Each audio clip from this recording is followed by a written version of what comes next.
This has been perhaps the most challenging week in my fasting journey. What do you do to navigate emotional issues? So on the way home yesterday, I had got into a little fender bender and got home. And as you know, on Tuesday evenings, I normally start my fast around 6 o'clock. And I had to work through a lot of, remember our heat model, habits, emotions, access, and taste. So I had to work through a lot of those emotions. And I ended up pushing my fasting window back and back and back. We'll talk a little bit about that as we get into the show tonight. Hey, if you're new to me, I'm Dr. Dwain Woode. That's Wood with an E. The E stands for endocrinology. Here on the channel, I educate, I empower, and I encourage you to take charge of your health and your life, avoid complications, and go to the next level. And in this year, new year, new you. I'm talking to adults with type 2 diabetes who want to put their diabetes in remission, who want to get off of diabetes medications, improve their metabolic health. In fact, who want to reverse their diabetes. That's what we're doing. We've been using this amazing tool called fasting, and I am in the process of another week of fasting, and here we are in our check-in. Glad that you are here. Glad that you're here to hang out with us. As you know what we do, I'm going to spend some time. I'm going to share with you what my blood sugars are doing. I've got my meter over here to the side that's going to show you. I've got my Contour and my Keto Mojo. Over to my right, I have my Dexcom Clarity report that we're going to take a look at here in just a little while. And if you have questions, go ahead and drop those in the comments. Drop those in the chat. I'd love to get to those. If you do have questions, first of all, if you're new, go ahead and put new in the comments because I'd love to welcome you with a hand clap and some music to just say, hey, welcome to the community. If you do have questions, go ahead and put those in the chat because I'd love put a Q in front of it because I'd love to get to those as we get through our show this evening. And hey, before we get into all that, let's go ahead and let's hop over and let's do our check-in. As you know, as I do, three things that I always want to talk about is how I'm feeling physically, mentally, and emotionally. Okay, because those are the three components that tend to cause issues for us as we are working on putting our health on track. And in fact, how we get through the fast depends a lot on these three components that we'll talk about. So physically, I'm actually feeling pretty good. I'm not feeling lightheaded, dizzy, sweaty. I'm not feeling as though I'm having any hypoglycemia or any low blood sugars. You'll see my blood sugars here in just a little while. I am not feeling weak. I am not feeling tired. Right now, in terms of tired, I have been staying up later over the last several days, and so that may be impacting me a little bit, but in general, physically, I'm feeling pretty good. Mentally, I'm clear. I'm not sluggish. I'm not foggy. I have done a good job, I think, of maintaining hydration. See, I've got my mug here that I'm drinking. And emotionally, I think this is the place where I have struggled this week, which we'll talk about here in just a little while. I am much more conscious this week of the pull to break the fast, to not start the fast, to become derailed, get off track, if you will, as we say. So the emotional component we'll talk about here in just a little while as we get into the talk or the discussion for tonight. Well, let's talk a little bit about our blood sugars, my blood sugars. You'll see on the screen that is my Dexcom, and right now the Dexcom says my blood sugar is 92. My Libre says that blood sugar is 80, so they're about 13 points different from each other, which the meters, the continuous glucose meters or monitors, the finger stick monitors, they can be 20% different from each other. and that's still considered to be within the realm of normal for them. Okay, so they can be different from each other. What I want to do is hop over and take a look. In addition to what you're seeing there for my blood sugar on, and that's my Libre that's showing up right now, I do have my Keto Mojo meters, my Keto Mojo, and my contour meter, which is here. I've got my test strips. This one is for blood sugar for the Keto Mojo. I'll put that off to the side. This one is going to be for the ketones, and then of course I have test strips for the contour, and as I mentioned before, lots of different Lansing devices, Lancets that I'm going to use. So I'll just grab a couple of these, and I'm going to grab two because just in case one doesn't work, I have another one. So let's go ahead and let's do that now. Go ahead and get a test strip for the contour. Get that one in there. And then we'll start with a test strip for the blood sugar for the Keto Mojo. So basically, the way this works, you tear that apart, and right in there is my test strip. Go ahead and pop that in. And for these Lansing devices, they are spring-loaded. They're spring-loaded. So let's go ahead and I basically turn it this way, and then I break that top part off. And so there's a spring that's right here, and when I press that spring, the lancet will come through here, and it will do a finger prick, and then I'll have my drop of blood. So I always use the other finger. So today, let's use this one. I'm going to get a good press on it, and then you may have heard that pop, and there is my drop of blood. I don't usually use this finger, but hey, that works. Let's go ahead and get this on the contour. And you'll see there 94 for the Keto Mojo, and the contour here 96. Okay, and while that's doing that, let me go ahead and open up. This is the this is the strip for the ketones for the Keto Mojo. Go ahead and drop that in there. Let's get a drop of blood, and let's get that running. Let's see if I can get. Oops, I think I'll need to do another one. There you go. And that's. I think that should give me enough now. Let's go ahead and get that on. Huh.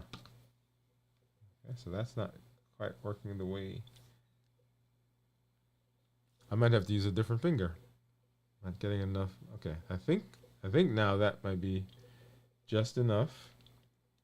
So I want to make sure that that's in, and get that to the top. And there you go. So that started going. And of course, like I always do, I'm not going to show you what those numbers are quite yet. All right, so we're going to pop over and take a look at that here in just a little while. But while that's happening, let me tell you a little bit of a story. So over the last several weeks, I have been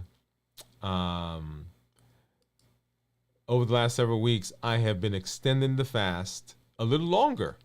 Okay, so you will recall that in January, I encouraged everyone to do a 24-hour fasting period once a week. That was the challenge for the month of January. At the time, I was doing a 72-hour fast, right? So I was doing a 72-hour fast. We would come on. We were encouraging people to do a 24-hour fast, which is really what we want, okay? And I was coming, and people were doing 24 hours. They had moved beyond 12 hours, 18 hours, 24 hours, 36 hours. I even had a few people that had done 72-hour fast with me. and I was excited because my weight was coming down, blood sugars were improving, and so several weeks ago, probably 3, maybe 4 weeks ago, I decided that I was getting a little stuck in terms of where my weight was and in terms of some of my other metabolic parameters, right? And we'll share some of those here with you here in just a little while. And so I wanted to push my metabolism a little bit more. And so I actually extended my fast beyond the 72 hours that I had been doing. And I started doing a 96-hour fast. And in fact, one week we did a 102-hour fast. Okay. And we saw some great results. And so my plan over the last week was to get back to kind of that 96 hours, right? So 72 we had done, wanted to do that 96-hour fast. And so that was my plan, to do that starting on Monday, on Monday morning, because I usually start the fast about 1 a.m., 12 o'clock on Monday morning. And then, of course, by the time I get to Friday, we've done our 96 hours and so forth. And that was fine. But there were a lot of things going on this past weekend. And so emotionally, as I said, I did a good job of getting some rest, but was staying up late. And when I got into the fast on Monday, found it a little bit more challenging than I had done before. As you know, also, I have been doing kind of a 16-18 intermittent fasting. And so I decided I was going to push that a little bit more to 24-hour, 23-hour basically. So basically eating one meal per day. And then from that, get into the fast later on, the extended fast. Well, I started fasting on Sunday, as I said. So got to my 24 hours, got on, and you guys remember that we did a show and got on. And so I ate, and that was good. That was fine. And then now on Monday, I said, okay, maybe I'll start on Monday. And I did the 24-hour, and then I ate, right? So didn't quite make it to do beyond 24 hours. But I was trying to do the intermittent fasting, the one meal a day, not an issue. But yesterday was my official, right? And so, we're getting those days, and I'm getting that time in, and that's working. And as you know, intermittent fasting works, right? So you don't have to do an extended fast. Now, you get better results, more profound metabolic improvement as you do the more extended fast. So I had been kind of moving up and moving into, trying to do a little longer fast. Well, on Tuesday, last night, at 6 o'clock was my official eating time. My official fasting time. So from Tuesday evening to Friday evening, that would be my 72 hours. Well, on the way home yesterday, and so this idea of getting into the fast has been on my mind for a couple of days. I've got a thing that I'm doing, a talk that I'm doing tomorrow that I was getting ready for, which is not a big deal, but it is another event. And so I was on my way home yesterday, and I had not eaten, right? Because I'm still in that 24-hour kind of fasting mentality. So I was going from a 24-hour fast into my extended hour fast that would give me my 96. And so I hadn't eaten anything since midnight the day before. So last night would have been 24 hours. And on the way home, wouldn't you know it, got into a fender bender. And that kind of threw things off for me. So I came home and went into the kitchen. My wife was getting ready to do Taco Tuesday, right? So we have Taco Tuesday at the house. I wasn't planning to eat because I was in this fast. But I got there, and there were all these emotions that had been building or were built up because of having the fender bender. And so I came home, and I was fussing at myself. I was annoyed. Got into the kitchen. My wife's making the tacos, and I decided I wanted to be close to the family because there's these emotions that are there. I went and I sat at the table, and everything was great, right? So I'm getting through, and one of the tacos that my son had was a spicy taco shell, and he didn't like it. So he poured all the stuff out of it, ate it with a fork, and he handed his mom a piece or she took a piece, and then he handed me, he's like, Daddy, taste this. And right in the middle of that was that decision that I had to make. And so I ate the taco, I ate the piece of taco. And then so last night, now I'm struggling to get, quote unquote, back on track. And so that was around 6 o'clock, so 6:30, so 7 o'clock. And now I went and got something to eat in the refrigerator. And now it's 8 o'clock. And I went and got a piece of cheese. And now it's 9 o'clock. And what am I doing? What do you guys think I'm doing?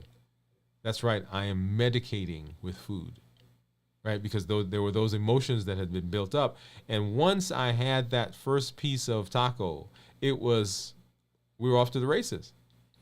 And so it wasn't until probably about midnight that I was sitting here and I had been processing what was going on. And I was going through all the things that we talk about, the emotional intelligence and where am I and centering myself and all those. And it wasn't until midnight that I was able to then say, okay, that happened. It's done. Now we need to move on and let's do some of the things that we need to do. In fact, this morning I was talking to my son as we went in the car, and I was dropping him off. And one thing that I kind of learned, if you take exams, one of the things that happens is sometimes someone will be taking an exam, and they will have some frustration or on a particular question. They're not quite sure about that question. And so they'll answer the question, and they'll move on to the next question, but their mind is still back there on the last question. And so the next 2 to 3 questions that they answer, actually they get wrong, not because they don't know the answer, but because their mind is still considering the last one. So my son and I were talking about that this morning as we went in the car, because I was explaining to him that it just doesn't just happen with taking an exam. It happens in life as well. So there are times when we begin to perseverate, or our brain is still back there somewhere on something that happens, and so the thing that's present becomes in jeopardy. And so we end up making poor decisions and not being successful here, not because of the circumstances here, but because our brain is still back there somewhere. And so that's what happened. That's what happened with me over the last 24 hours. And so what I want to do today is I want us to talk a little bit about what do we do when we're fasting if we have to deal with some of those emotions, right? So fasting and navigating emotions. Fasting and navigating emotions. So that's our discussion tonight. And it comes from a real place. As you have watched me here on the show, right? So when I come on, we talk about fasting, and we've been doing the discussion about fasting. And a lot of times people think that because I am going through fasting and because I am being successful in blood sugars and all those numbers that we're talking about, that there aren't times of challenge.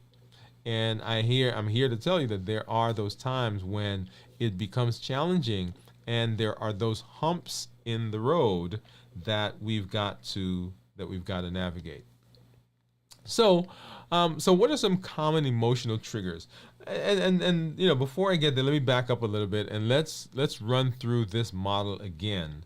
So the HEAT model. So these are food triggers, things that push us, right, to break our fast, to get off of our plan, to eat the things that we said that we weren't going to eat.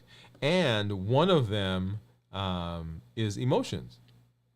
And so the model says that habits, emotions, access, and taste. So habits, those things that we do that are almost, that we don't think about, because we've developed a routine of doing it. So we sit down with the family, we go to the movies, we play cards, we go somewhere, and automatically food is involved. And it's not even a thought process, it's just we go into it. Emotions, which we'll talk about tonight, those emotions, when you've made a decision, if the emotion is strong enough, the emotion will eat through the decision you've made. All right, keep that in mind. And then, of course, access. When things are around, when those emotions come or when those triggers come, then it's more likely that we're going to eat something if it's there. If it weren't there, then we wouldn't eat it. But the access to it gives us it's the motive, right? It's there. And I have this emotions. I want to soothe. I want to medicate. I want to buffer, which is another term that we use. And so we end up eating. And then, of course, taste.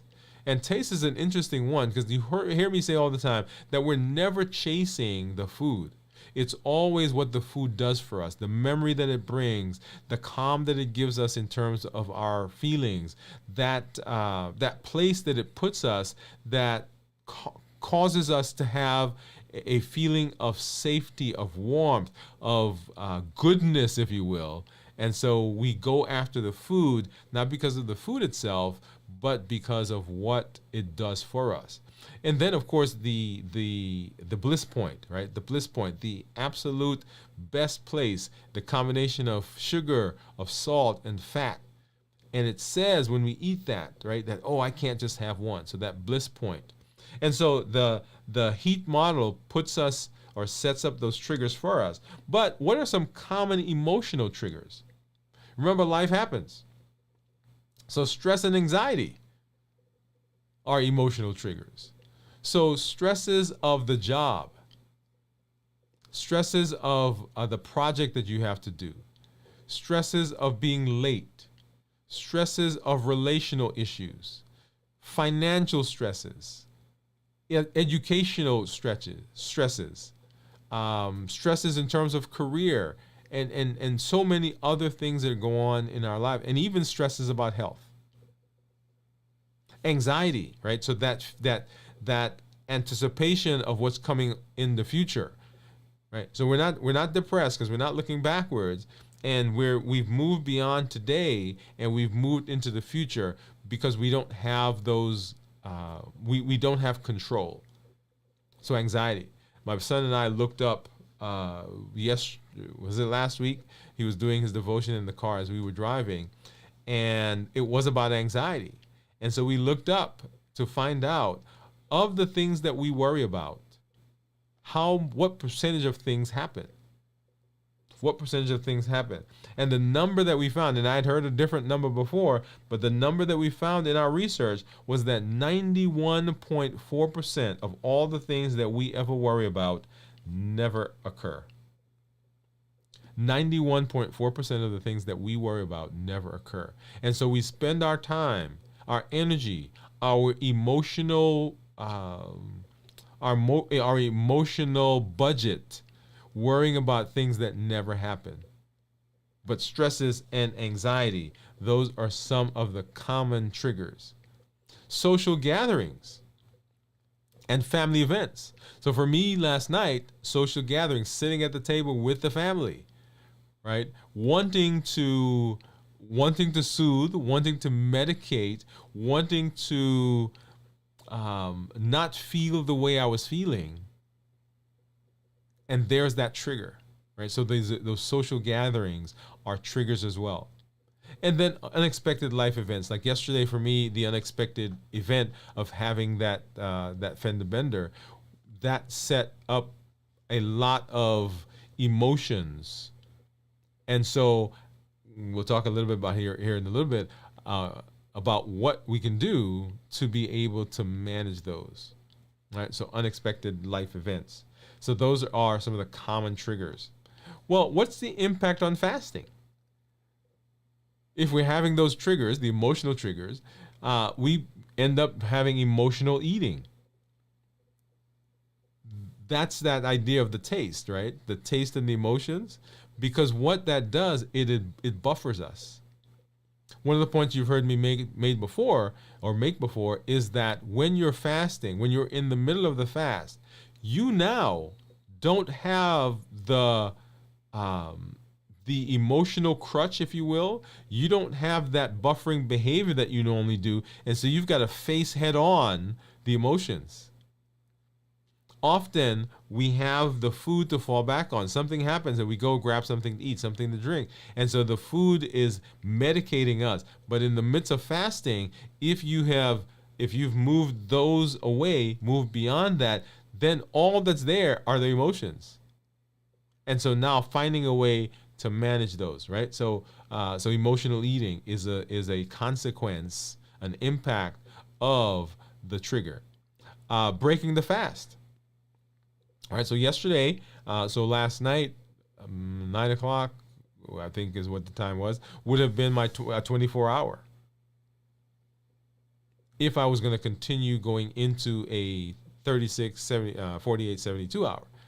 But in the middle of that, in the middle of the emotion, in the middle of sitting with the family, that social cue, I decided I was going to break the fast. Notice I said I decided it. So it didn't just happen. It was a decision, cognitive decision.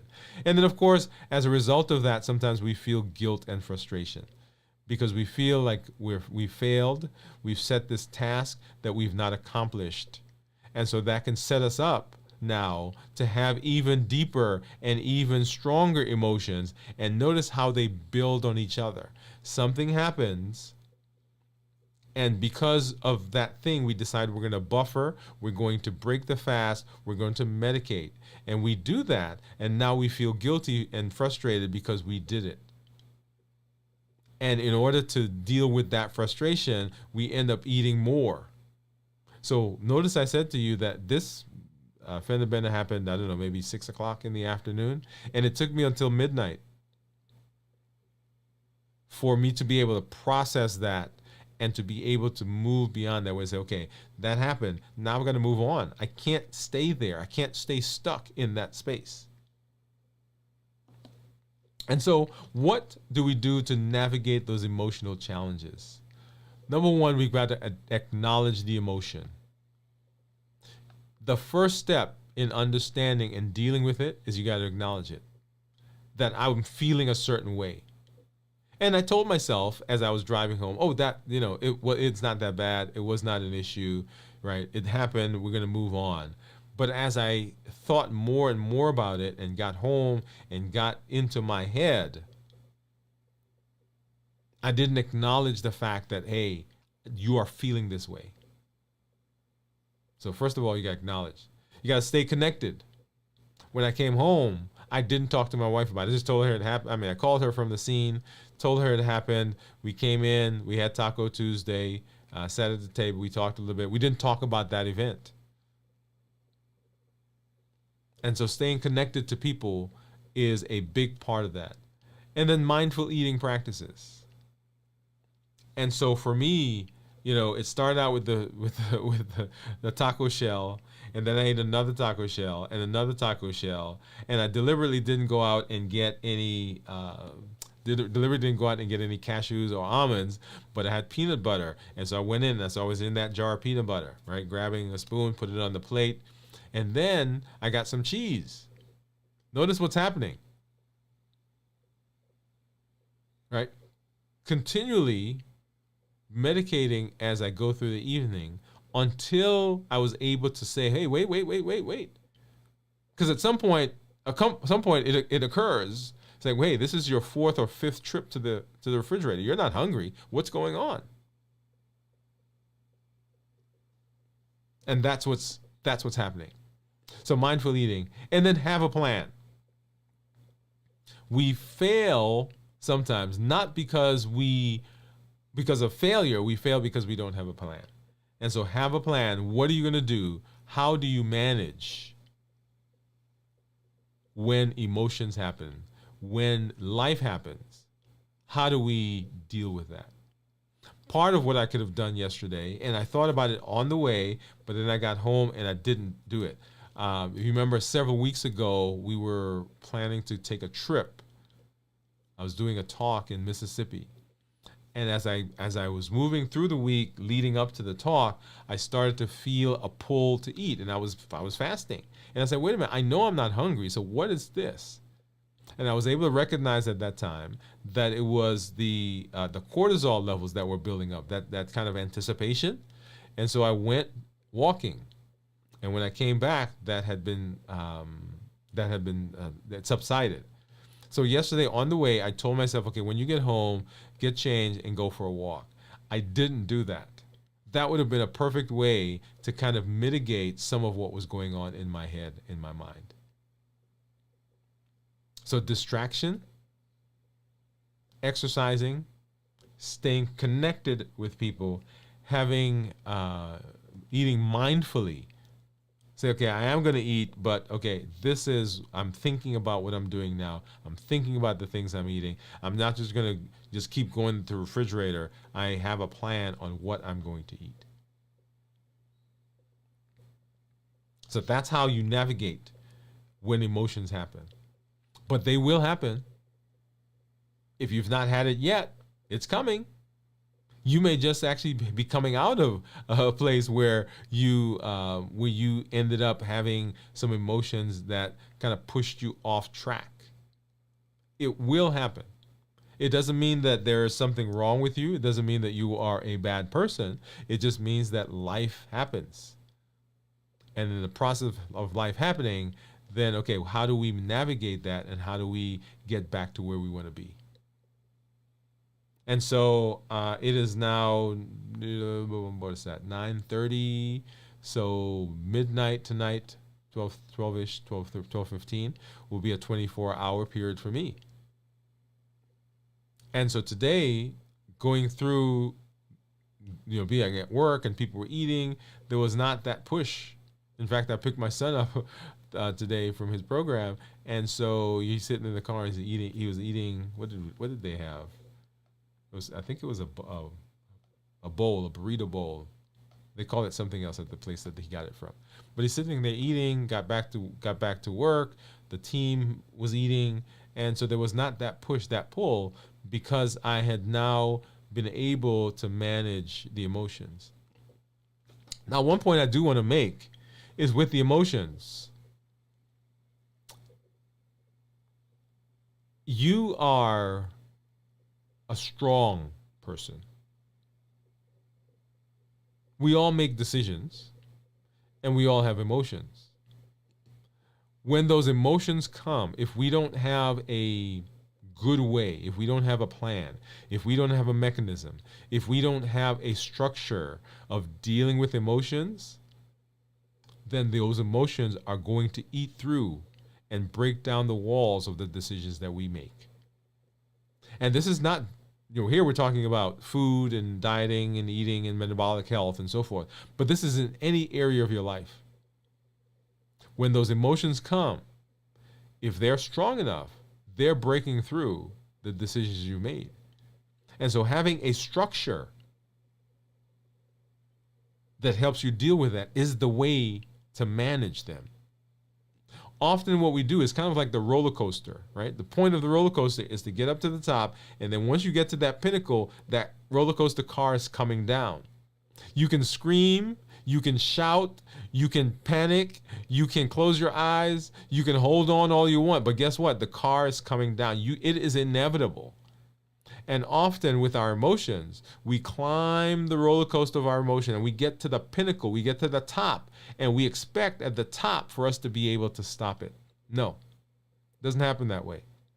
And so the goal is to manage the emotions so that we don't get to the top. Or if we get close to the top, that we have mechanisms for dealing with them. And if we do that, then we are successful in what we do in terms of our health. All right, so let's take a look now, and I want to hop over and let's look at what some of my blood sugars are doing. Let's see. Let's take a look at this one. Let's use this graph. Okay, here we go. All right, and so over the course of the last 2 weeks, you'll see there that my average blood sugar is 105. If I do a 90-day summary, it should be about 111. Okay, 104. Wow, so pretty good. So 90 days, 104. My glucose management indicator, which is a surrogate for what my A1C would be, right now is saying 5.8, and that's in keeping with what I've been saying over the last several weeks, because my A1C when I got it from my doctor was 5.8. I'm in target 90% of the time, and that target goes from 70 to 180. If I look at the daily graphs, and this is the one that I want to spend a little bit of time looking through. Let's see. There we go. Okay. So 90 days, and I want to go back to, so let's go back to Sunday, right? So all day Sunday, you'll see that there on the screen. We were hovering in the 100s. And so if I started the fast on Sunday, trying to get into that 96 hours, you'll see there that so blood sugars went up, and coming into Monday, right? So all Monday, nothing to eat, and look at the blood sugars. They're coming down, coming down, coming down, coming down. And right here in the evening, I broke the fast, right? Because we were doing the 24-hour. Remember, I did my show on Monday. So those blood sugars started going up. And the point I was making on Monday, by the way, is that you can have improvement in your blood sugars if you fast, even within 24 hours.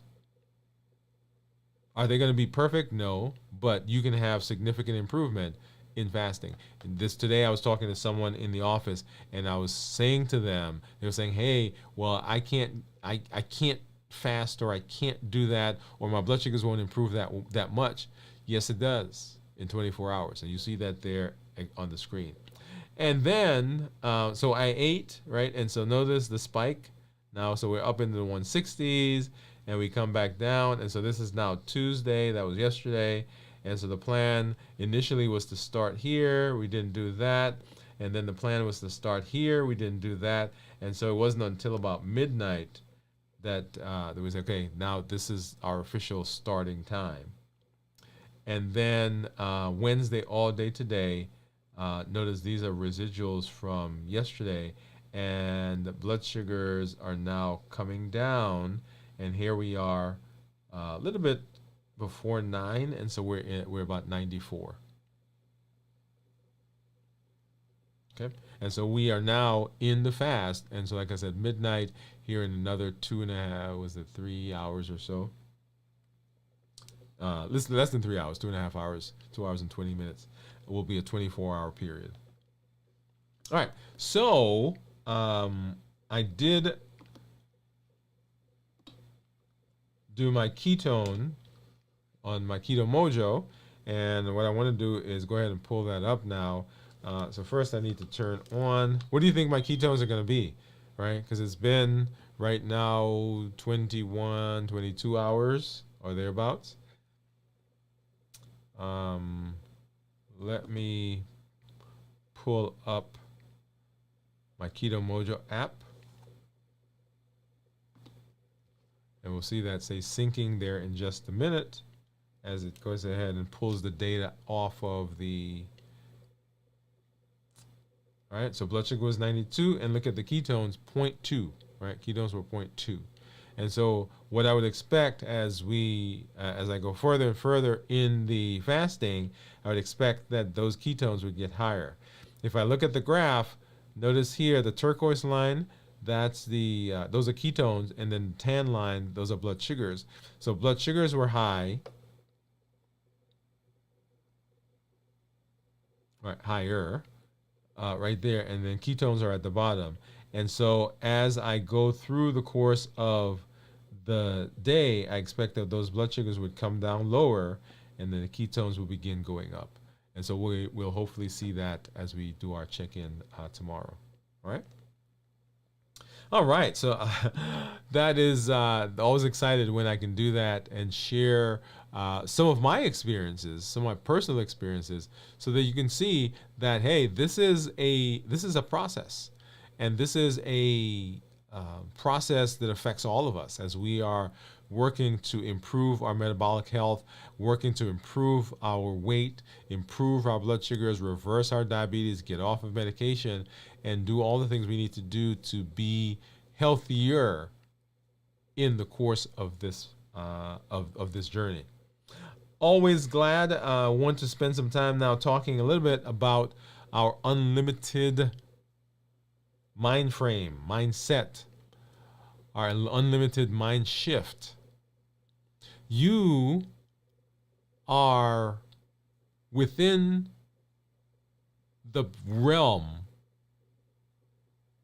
you are within the reach of getting better in terms of your health. You are in the process of dealing with some things that have been going on in your life. You are in the process of dealing with maybe some consequences of some decisions that you made. You may be on the journey for the first time. You've been just diagnosed with diabetes. You've just had a heart attack or a stroke. You have watched your family members have significant complications from their metabolic diseases.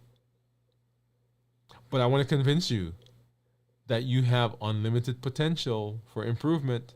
That's what Unlimited says. That within our grasp, with our education, with our empowerment, with our encouragement, that we have unlimited ability to make change, unlimited ability to improve, unlimited ability to reverse and to get better. Unlimited. That's what I want you to begin thinking. Not defeated, not I can't do it, not oh my goodness, what am I going to do? Oh my goodness, look at what I did, or oh my goodness, look at the badness that's going on. But unlimited potential for improvement, unlimited potential for education, for changing your mindset, for being able to say, look at how I have improved my health. And we do that with the Triple E formula for success: education, empowerment, encouragement. Education, empowerment, encouragement. We educate with the shows, with the blogs, with the podcasts that we do. That is to be able to change your mindset, to do a mindset shift, to frame shift, to look at things in a different perspective. In order to do that, you've got to be educated. We empower here on the channel by giving you tools. We just talked about a tool. How do you navigate fasting when emotions are happening, when life happens? The HEAT model that we went through. Emotional intelligence. How do you deal with that? How do you manage? How do you become aware of where you are so that you can then make a decision on making a change or make a different decision to go down a different road? Notice yesterday, as I told my story, it took me that long to be able to navigate through that process. And it took a lot of thought. Okay, what's going on? What am I feeling? What are these emotions? What are these triggers? What are these things that are driving me to now buffer or medicate? And then encouragement comes from the community that you are a part of. Your story helps others. Your challenges, your struggle. Even as I was telling my story, there's someone out there right now who thought it was just them. But it's not just you. And that's what the community does. The community helps to encourage. Remember the HEAT model, the things that push us, the triggers, our habits, our emotions, our access, and our taste. And then our call to action is this. 1, join the challenges.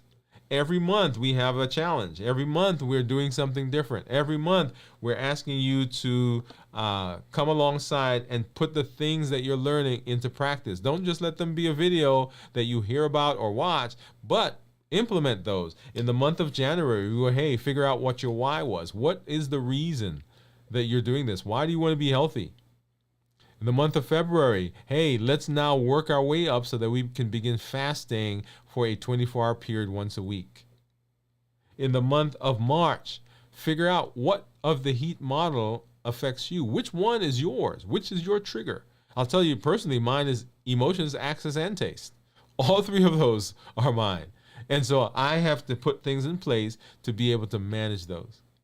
In the month of April, we said, hey, let's learn how to eat, how to cook, how to put together a menu, a 7-day menu we did, and then asked you to now construct a meal that was minimal, that minimized the processed foods, that had no added sugar, that had non-starchy and starchy vegetables, that was the appropriate portion size, that was tasty, and that had lean meat and healthy fats and lean meat. That was the month of April. And then in the month of May, hey, now as you are learning, let's bring someone along with us. Let's go and find someone that we can mentor in the new year, new you process. Not someone that you're just going to tell and say, hey, you go watch this, but someone that you're going to check in, that you're going to come alongside and say, hey, let's be healthy together. Let's go watch the shows together. Let's implement some of the challenges together. Mentor someone. And then in this month, we talked about how do we continue being healthy, making sure that you are touching base and that you're seeing your healthcare provider and getting with them to get your labs checked. There's so many things that you need to look at: your cholesterol, look at your kidney function, look at your liver functions, look at your hemoglobin A1C, your CMP, all those things we went through. If you've not done so, go ahead and look at that show that we did, I think 2 weeks ago, and get with your healthcare provider to get those things checked. That's our challenge for the month of June. Because if we know, if we can see, if we can catch things early, then we can have improvement. Okay? So that's our call to action. And then, so not only do we want you to come and join the challenges, we want you to tell your story. So tell your story. When you tell your story and people see your successes, they know that they can do it. We know that we are in this together, that we're doing it together. We know that we can succeed. When we hear challenges, like I told mine tonight, people know they're not by themselves. There's nothing like thinking you're alone, and you are not alone. And then invite someone to the show. Invite someone into the new year process. This goes back to our challenge that we had last month, in the month of May, to find someone and begin mentoring them. Send someone a link. Send your family members a link, your friends, your coworkers. Send your doctor a link. If you are at a church, hey, let them know, hey, let's do this together. Let's be healthy. On our YouTube channel, all of the shows that we've done in the New Year, New You process are in a playlist that's called How to Reverse Your Diabetes. That's what the playlist is called, How to Reverse Your Diabetes. And let me go ahead and let me pull that up here. All right, so How to Reverse Your Diabetes. And so 33 shows so far that we've done for the year. All of those are listed there. Begin watching them. Go through them together. Go through them as a group. The other playlist that we've done is How to Fast Successfully. Let's see, where is that one? How to Fast Successfully. We also have one that's called How to or Fasting for the Beginner. Right. So here's the How to Fast Successfully. Yeah. All right. How to Fast Successfully. This one actually has 40 in the list, and we've actually done more than that. So I'm gonna get back in there and add all the others. Right. So we do about 4 shows a week, y'all. So those are all there. So you can get there and you can watch those and you can begin learning from what's happening. So that's our call to action. So glad that you're here. So glad that you were able to join us, and so glad that I can share with you, because you are part of my community. Right. So for all those of you out there, I do see a lot of folks, several people that are out there on our Instagram, and so we are streaming to Instagram. So I see David Hunt over here on YouTube. So David, thank you for coming through and hanging out with us. He said, we are live. Yes, we are. Right, we are live. And then over on Instagram, several folks that are out there, thank you for joining us tonight as we walked through this very important topic on how do we navigate fasting when emotions are happening. All right. As I always say, y'all, glad to be able to hang out with you. This is Dr. Dwain Woode. That's Wood with an E. The E stands for endocrinology. Here on the channel, I educate, I empower, and I encourage you to take charge of your health in your life, avoid complications, and go to the next level. And in this year, new you. I will see you tomorrow at our check-in, and then throughout this week, and then on Monday, we'll see you at our show, 7 p.m. Central. Good night, everybody. We'll see you tomorrow.